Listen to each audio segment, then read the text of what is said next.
तो आदाब, नमस्कार, गुड इवनिंग, सत श्री अकाल। एक बार फिर आप तमाम लोगों का स्वागत है क्राइम तक की कहानी के इस एपिसोड में। उम्मीद है पूरी फैमिली अच्छी होगी, अपना ख्याल रख रही होगी। प्यार, मोहब्बत, इश्क, जुनून, इससे जुड़ी हुई बहुत सारी कहानियां हैं इस दुनिया में। लेकिन इश्क, मोहब्बत, प्यार या जुनून और सनक और पागलपन, इसके बीच का फ़र्क क्या है अगर आप किसी से पूछें तो बहुत ही बारीक फ़र्क है। किसी भी चीज़ को लेकर जुनून से आगे आगे कोई निकलने की कोशिश करता है तो वहीं से एक लकीर खिंचती है कि वो उसका वाकई सिर्फ जुनून है, सनक है, पागलपन है या क्या है। और जब उस इंसान उस मोड़ तक पहुंच जाता है तो फिर अच्छे बुरे, समाज में क्या कोई क्या कहेगा, इन सारी चीज़ों से एक तरह से वो अपने आप को अलग कर लेता है। वरना सोचिए कि पूरे समाज के लिए कुछ दस्तूर हैं, कानून हैं, नियम बने हुए हैं।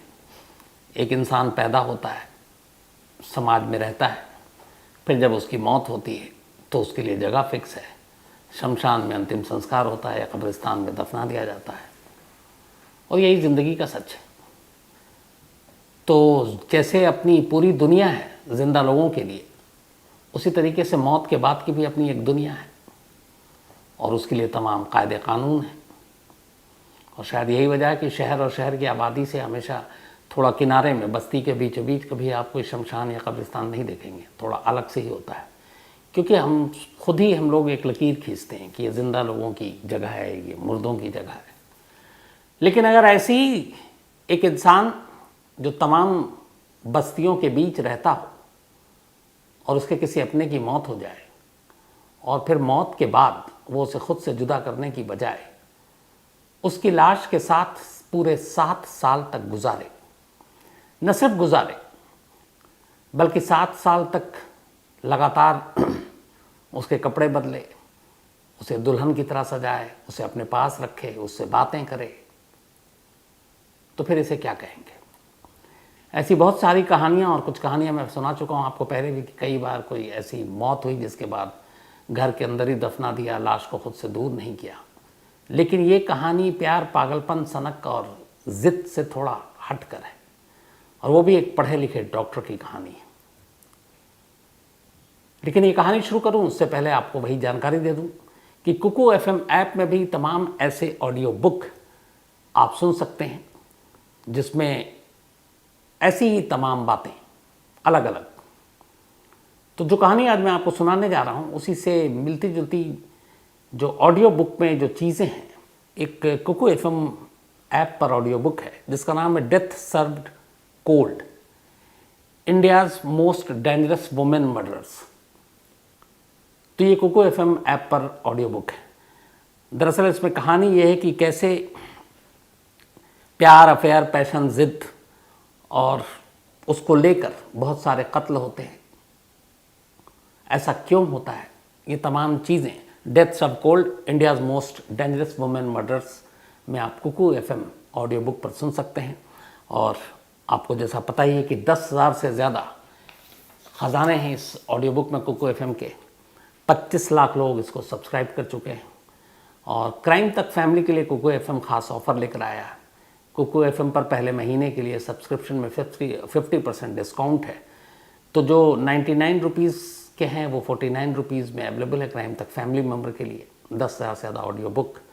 और ख़ास तौर पर अगर हम क्राइम तक फैमिली की बात करें तो डिस्क्रिप्शन में जो नीचे लिंक है, उस लिंक पर जब आप जाएंगे तो कूपन कोड crime50 यूज़ करें और उसको यूज़ करने के बाद आपको 50% डिस्काउंट, 99 रुपीज़ का जो सब्सक्रिप्शन है वो 49 रुपये में मिलेगा पहले मंथ के लिए।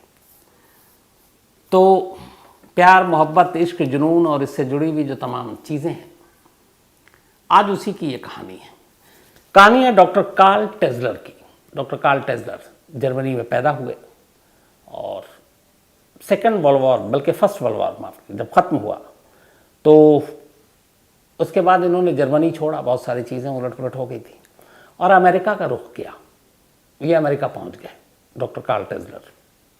इनके साथ एक दिक्कत थी, बचपन से इन्हें एक सपना आता था और उस सपने में एक काले बालों वाली लड़की आती थी, बेहद खूबसूरत, और ये सपनों का सिलसिला बरसों चला। इसी दौरान में बचपन से जो ये सपना आता, साथ में उनके ही अपने एक पूर्वज का भी सपना आता है किसी रिश्तेदार का, और वो रिश्तेदार हमेशा कहती कि तुम्हारे सपने में ये जो काले बालों वाली लड़की आती है, यही तुम्हारी ज़िंदगी है, यही तुम्हारी फ्यूचर वाइफ है, इसी से तुम्हारी शादी होगी और यही तुम्हारी मोहब्बत है। अब ये इतनी बार ये बातें सपने में हुई, उनकी पूर्वज ने कहा, और इतनी बार वो काले बालों वाली लड़की सपने में आई डॉक्टर कार्ल टेस्लर के कि वो इसको सच मान बैठे। फिर धीरे धीरे बड़े हुए, पढ़ाई लिखाई की, और आखिरकार कार्ल टेस्लर अमेरिका पहुंच गया। अमेरिका में उन्होंने एक अस्पताल में नौकरी की और वहाँ पे ये एक लैब टेक्नीशियन के तौर पर काम कर रहे थे, जो एक्सरे मशीन और बाकी सारी चीज़ों की थी। लेकिन इस दौरान अमेरिका जाने से पहले जो सपने में काले बालों वाली लड़की आती थी, उसका आने का सिलसिला जारी रहा, लेकिन वो खुद कभी सामने नहीं आई, यानी सपनों की ज़िंदगी से निकलकर हकीकत की ज़िंदगी में। तो लास्ट में 1899 में काल की शादी एक किसी और महिला से कर दी गई। अब वो महिला वैसी नहीं थी जो सपने में आया करती थी। फिर भी काल को लगा, उनको लोगों ने समझाया कि तुम्हारा वहम है, सपने और हकीकत में ज़मीन आसमान का फ़र्क होता है, तो तुम्हारे लिए यही है, तुम इसी के साथ अपनी ज़िंदगी गुजारो। तो डॉक्टर काल ने भी इसको सच मानकर शादी कर ली। शादी के बाद 2 बच्चे हुए, और अब कुछ सब कुछ बदल रहा था, ठीक ठाक चल रहा था। लेकिन फिर बीच में 1926 में, मतलब 1899 में शादी हुई थी। करीब 27 साल के बाद शादी के डॉक्टर काल अपने बीवी और बच्चों को जर्मनी से छोड़कर अमेरिका पहुंच गए। और अमेरिका में वो पहुंचने के बाद वहाँ पे एक हॉस्पिटल में काम करना शुरू किया। अब लगभग सपने वाली बातें भूलने लगे थे, उम्र भी होती जा रही थी। लेकिन तभी 1930 की तारीख आती है, 22 अप्रैल था महीना। डॉक्टर काल हॉस्पिटल में काम कर रहे थे। अचानक एक पेशेंट आती है। उस पेशेंट का नाम था Maria Elena Helen. Maria Elena Helen की उम्र करीब 30 साल थी, और उस वक्त तक डॉक्टर काल की उम्र करीब 60-62 साल हो चुकी थी, मतलब उम्र में आधी थी। तो अपने काम के सिलसिले में वो खड़े हुए, देखा कि एक पेशेंट आई है। हॉस्पिटल में लगातार पेशेंट आते थे, लेकिन जैसे ही एलेना मारिया की तरफ नज़र पड़ी डॉक्टर काल की, वो चौंक उठे। वो लगातार उसे घूरे जा रहे। बचपन से आने वाला वो सपना, जिस सपने में एक काले जुल्फ़ों में, काले बाल में एक बेहद खूबसूरत लड़की आया करती थी, डॉक्टर काल के मुताबिक हूबहू वही लड़की हॉस्पिटल में उनके सामने खड़ी थी। अब इधर बीच में अमेरिका आने के बाद इस सपने से एक तरह से पीछा छूट चुका था, लेकिन इधर अचानक उस रोज़ अप्रैल 1930 में उस लड़की का सामने खड़ा होना फिर उस सपने की याद ताज़ा कर देती। डॉक्टर काल को लगता है कि यही तो वो लड़की है जिसको मैं बचपन से सपने में देख रहा हूँ, और जिसके बारे में मेरी एक पूर्वज ने कहा था कि यही तुम्हारी ज़िंदगी है, इसी से तुम्हारी शादी होगी। तो बला की खूबसूरत उस हेलन को देखकर डॉक्टर काल को पहली बार यकीन हुआ कि सपना झूठा नहीं था, सच था। अब वो सामने खड़ी है, लेकिन अब क्या बोले। उसके जाने के बाद डॉक्टर ने अपने हॉस्पिटल के बाकी साथियों से पूछा कि यहाँ क्यों आई थी, क्या नाम है। तब उसे बताया गया पर्चा देखकर कि उसका नाम मारिया एलेना हेलन है, और ये टीबी की मरीज़ है। उस ज़माने में टीबी का इलाज होता नहीं था, मतलब एक तरह से ये लाइलाज बीमारी थी। अब ये सुनते ही डॉक्टर को बड़ा सदमा लगता है। उनको लगता है कि बचपन से जिसका इंतज़ार कर रहे हैं वो मिली भी तो इस हाल में कि उसको टीबी है, ज़्यादा मतलब उसके पास ज़िंदगी भी नहीं है। अब अस्पताल आना शुरू हो गया एलेना हेलन का इलाज के सिलसिले में, और वो जब आती डॉक्टर काल उसका इंतज़ार करते। फिर उसके इलाज के बहाने वो उसके करीब जाना शुरू हो गए, बातचीत शुरू हो गई। ये सब चलता रहा, इलाज चलता रहा। वो लगातार हॉस्पिटल आती रही। डॉक्टर काल खुश थे कि जिसको उन्होंने देखा वो अब हॉस्पिटल में। फिर एक रोज़ मौका मिला तो उन्होंने हेलन से कहा अपने सपने के बारे में। उन्होंने कहा कि मैं बचपन में जब जर्मनी में था तब से मुझे एक सपना आता है, और 1-2 लड़कियां आती हैं, एक मेरी ही अपने ख़ानदान की है और एक तुम हो, और वो मुझे बताती है कि तुम ही हो जो मेरी ज़िंदगी है और जिससे आगे चलकर शादी होगी। लेकिन इंतज़ार में बरसों बीत गए, अब तो मैं 60 का हो गया और अब अचानक तुम मिली हो। तो जब ये पूरे सपने की बात बताई तो हेलन भी थोड़ी हैरान थी। तो उसने कहा कि आपका सपना मुझे नहीं मालूम कितना सच कितना झूठ है, लेकिन मेरी ऑलरेडी शादी हो चुकी। एक प्रेग्नेंट भी हुई मैं, लेकिन मिसकैरेज हो गया। उसके बाद मेरे हस्बैंड ने मुझे छोड़ दिया। तो जब हस्बैंड ने छोड़ दिया तो अब मैं अपने पेरेंट्स के घर पर रहती हूँ और अब इस बीमारी के साथ जी रही हूँ। दोनों ने एक दूसरे को अपनी कहानी बताई। हेलन लगातार अस्पताल इलाज के लिए आती रही। इस दौरान में अब दोनों में उम्र का फासला दुगना था, कहाँ 30 कहाँ 62। लेकिन अब हेलन भी कहानी सुनकर कहीं ना कहीं थोड़ा बहुत डॉक्टर काल की तरफ झुकने लगी। अब इस दौरान में ये हुआ कि हॉस्पिटल आने जाने का अब सिलसिला थमने वाला था, इसलिए क्योंकि हॉस्पिटल वालों ने कहा कि अब जितना हम तुम्हारा इलाज कर सकते थे कर चुके, अब तुम घर पर रहो, आराम करो, कुछ दवाएं हैं वही देखो, क्योंकि इलाज तो था नहीं बाकी। तो बस अस्पताल आकर तुमको परेशानी उठाने की ज़रूरत नहीं है, क्योंकि बाकी चीज़ें अब तुम घर पर रहकर भी जो हम बता रहे हैं वैसा कर सकती हो। अब हेलन का अस्पताल आना छूट गया। डॉक्टर काल को ये बात पता चली, वो परेशान हो उठे। उन्हें लगा कि कम से कम उससे डेली मुलाकात होती थी, अब क्या करें। वो हेलन के घर पहुंच गए एक रोज़ और उसके पेरेंट्स से कहा कि आप परेशान ना हो। और पेरेंट्स चूँकि अस्पताल में डॉक्टर काल से भी मिल चुके थे, तो एक डॉक्टर या इस तरह के लोगों के साथ एक रिश्ता दूसरा होता, भरोसा आता। तो उन्होंने कहा कि मैं हेलन का इलाज घर पर करूँगा, जो भी ज़रूरत होगी मैं लेकर आऊँगा। माँ बाप को भी बड़ा अच्छा लगा कि चलो उनकी बेटी के कोई फिक्र करने वाला है, उसी अस्पताल का एक मेंबर है वो।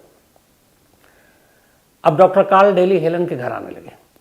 अस्पताल से वो इसके इलाज के लिए जो बेसिक ज़रूरी चीज़ें होती वो छुपा कर या चुरा कर लेकर आते और हेलन की तीमारदारी करने लगे, क्योंकि वो सपना उनका पीछा नहीं छोड़ रहा था कि ये मेरी ज़िंदगी है। और मन ही मन में वो हेलन को अपनी वाइफ मान चुके, बिना शादी किए हुए, बिना कुछ किए हुए, और ये भी जान रहे हैं कि वो एक तरह से डेथ बेड पर है। लेकिन जुनून था।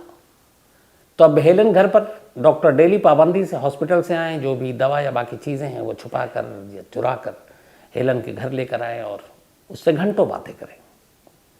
घर वालों को भी लगा कि चलो कोई है जो मेरी बेटी को इतना वक्त दे रहा है, क्योंकि उन्हें भी सच्चाई मालूम है उनकी बेटी की कि इसके पास ज़्यादा वक्त नहीं है।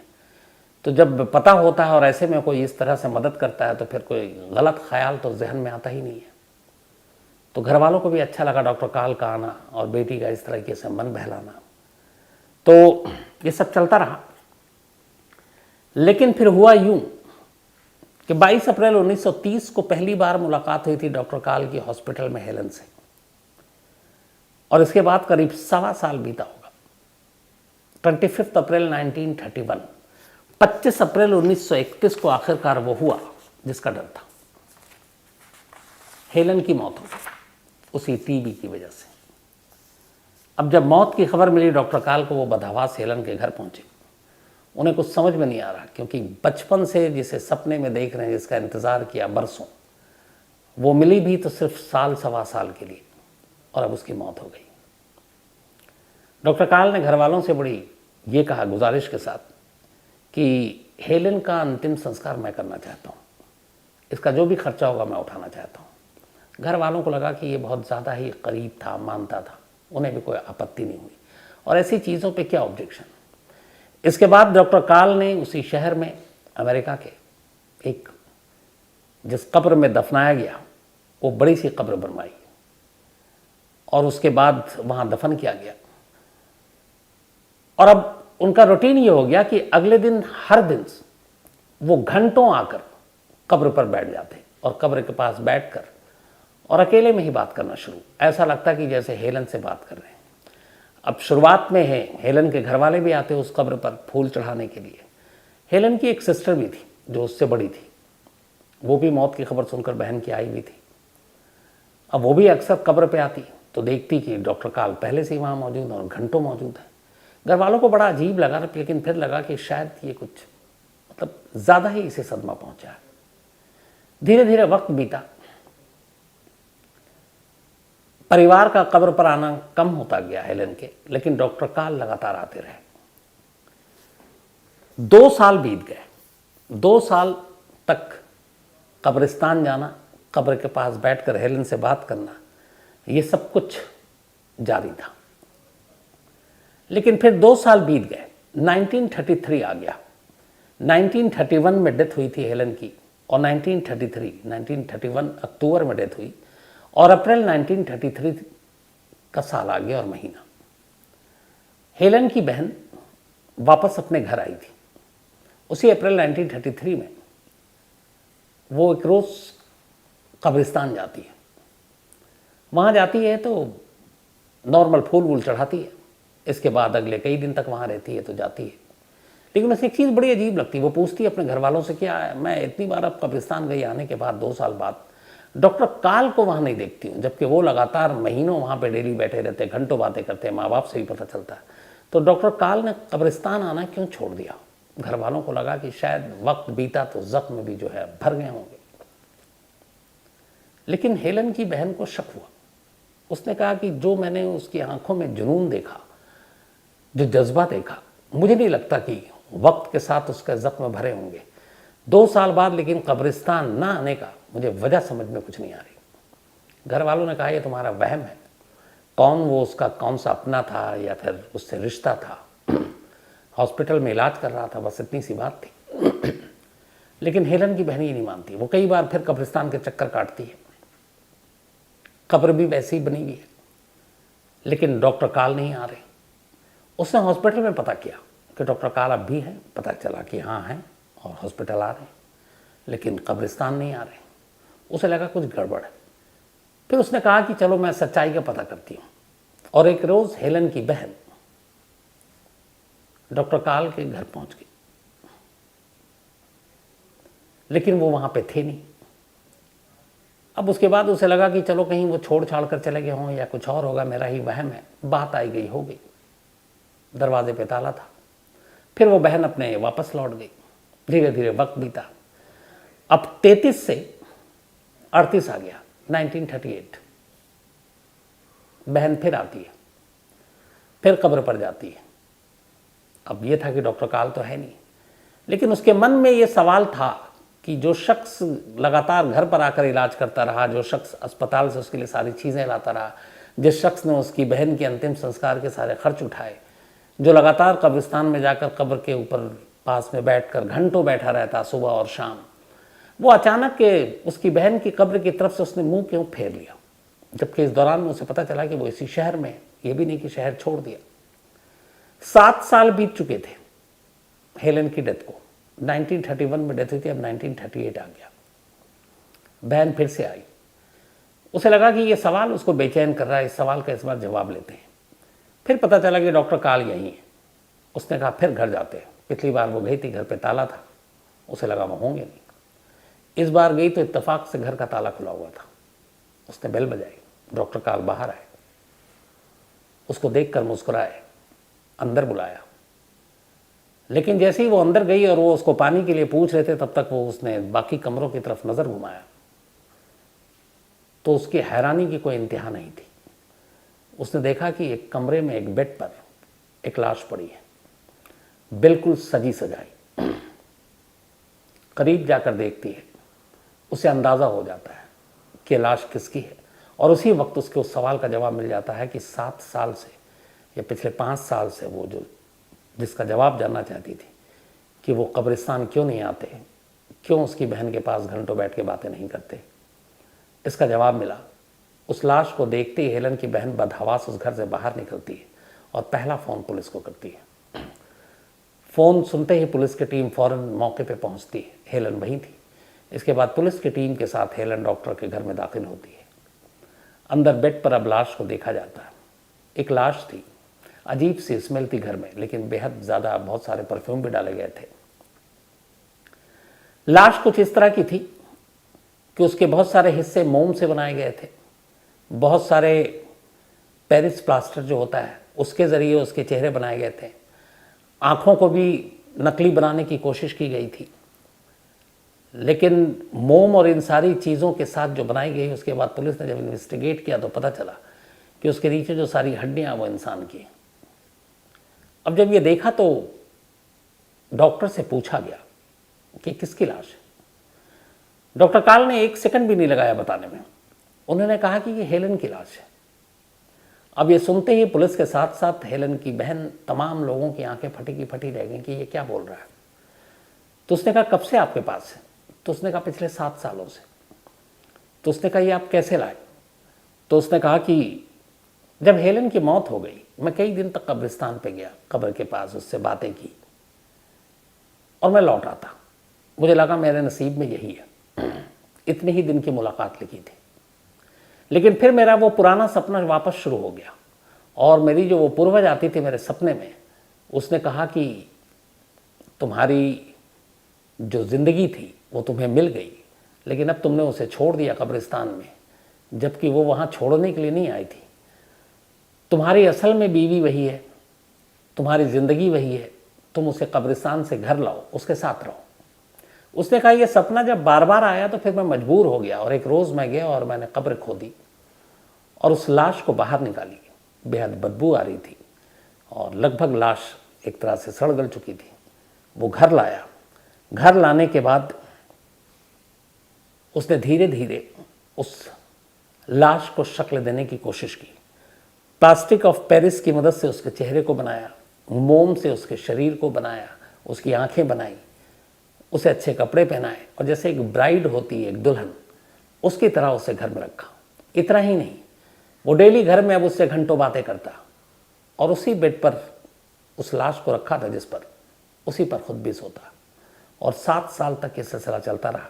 7 साल तक वो हेलेन को अपनी वाइफ मानकर अपने ही घर में, अपने ही बिस्तर पर लिटा कर रखा और उसी के साथ हमेशा सोता रहा और उसे कभी एहसास नहीं हुआ कि ये कोई पराई है या लाश है। जब ये सारी कहानी आई, पुलिस ने फौरन डॉक्टर को गिरफ्तार किया।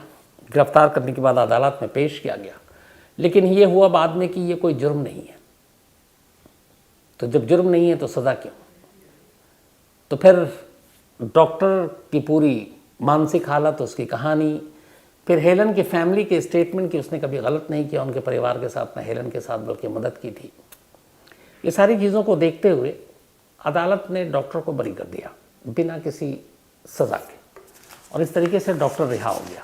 लेकिन अब इस दौरान ये हुआ कि जब डॉक्टर को गिरफ्तार किया गया था और डॉक्टर उस वक्त कुछ दिनों के लिए हिरासत में था, तो डॉक्टर काल के घर से जो लाश मिली हेलन की, अब वो वापस पुलिस ने घर वालों को सौंप दी।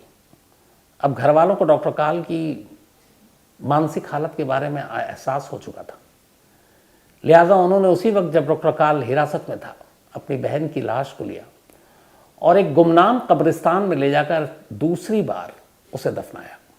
लेकिन इस बार हेलन को कहाँ दफनाया, यह सिर्फ फैमिली के चंद लोगों के अलावा किसी को नहीं मालूम था और उसकी वजह यह थी, एहतियात इसलिए बढ़ती गई ताकि डॉक्टर काल तक इसकी खबर ना पहुंचे, वरना हो सकता है वो दूसरी बार भी उस कब्र से लाश को निकाले और कहीं लेकर चला जाए।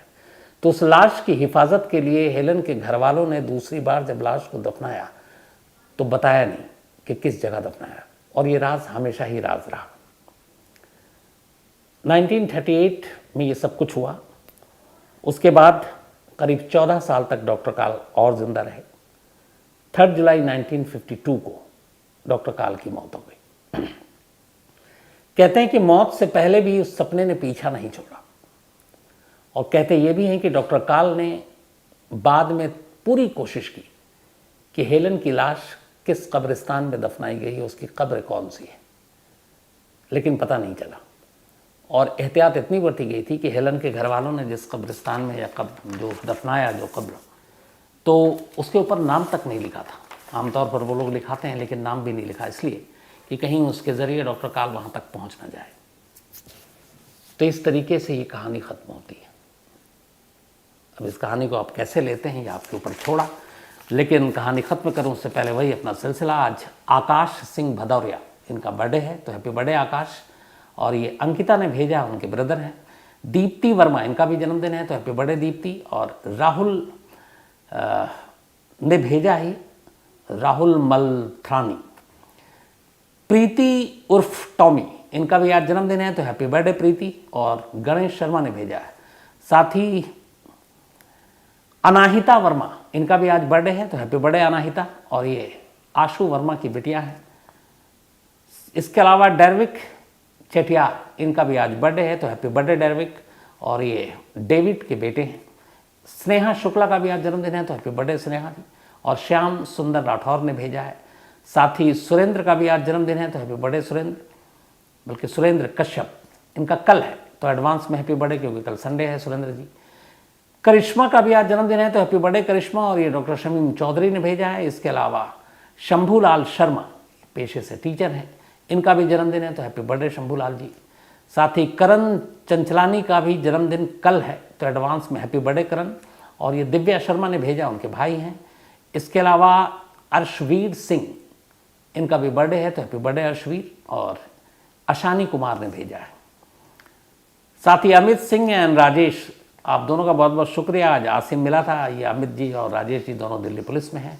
और आसिम जो हमारी क्राइम तक के में यहाँ हैं, वो बड़ी तारीफ़ कर रहे थे, तो थैंक यू। और अमित भाई, राजेश भाई, कभी आपसे मुलाकात भी होगी। विनोद काटीवाल, इन्होंने एक कहानी की फरमाइश की है। डॉक्टर अनुभव Sharma, thank you so much, और इन्होंने भी एक कहानी की फरमाइश की है। विक्रांत कोसाम्बी, थैंक यू आपका। इसके अलावा राहुल बिदलान, थैंक यू आपका। साथ ही Anita Mehra, thank you so much आपके इस प्यार के लिए। Kulbhushan, thank you so much, और आपकी कहानी ज़रूर सुनाऊंगा। इसके अलावा मोहम्मद अशरफ, आपका भी शुक्रिया। तो कहानी में आज इतना ही। अब आपसे मुलाकात होगी मंडे को किसी नई कहानी के साथ। तब तक अपना ख्याल रखिएगा। लेकिन चलते चलते एक बार फिर आपको बता दूं कि क्राइम तक फैमिली मेंबर के लिए कुकू FM ऐप पर, जो डिस्क्रिप्शन में लिंक है, और कूपन कोड है crime50, कूपन कोड crime50 का इस्तेमाल करें तो आपको जो कुकू FM के ऑडियो बुक हैं 10,000 से ज़्यादा, उस पर 50% का डिस्काउंट है। 99 रुपीज़ का जो सब्सक्रिप्शन है पहले महीने में, वो 49 रुपीज़ के लिए है। तो कुकू FM ऐप पर भी आप ऑडियो बुक का पूरा ख़जाना आपके लिए मौजूद है। तो फिलहाल इतना ही। अब मुलाकात होगी मंडे को रात 9 बजे किसी नई कहानी के साथ। तब तक अपना ख्याल रखिएगा। Thank you very much.